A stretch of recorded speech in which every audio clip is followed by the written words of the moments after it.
Before you start laying any floors, you really ought to check you've got the right tools so that the work can be straightforward and you're not held up. So here's the basic kit, some of which is recognisable, tape measure for obvious reasons, a pencil and a square for marking, safety goggles, you really ought to have a pair of these for any cutting work, you don't actually want any splinters in your eye, a saw, hand saw for undercutting door frames, you'll need that, knife we all know, hammer and chisel, straightforward. This is a chalk line you might have seen in the other video. It's for putting lines on the floor.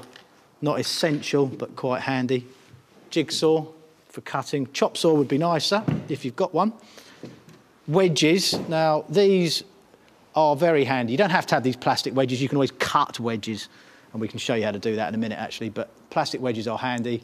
We use these for packing behind the boards to brace the boards when we get started. This is a knocking block, nylon knocking block.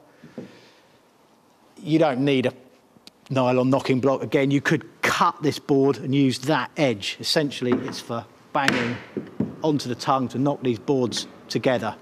So if you cut that off and turned it around, you could use that edge, okay? This is a reverse knocker. It's for pulling in the last row, okay? You can't get a normal knocker on it, so that's pulling it in. You can get them from the hire shop, well worthwhile, or you'll get to the end of the job and you won't be able to get the last line in.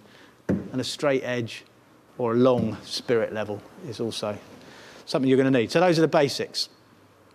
And perhaps a large supply of tea bags and chocolate hobnobs.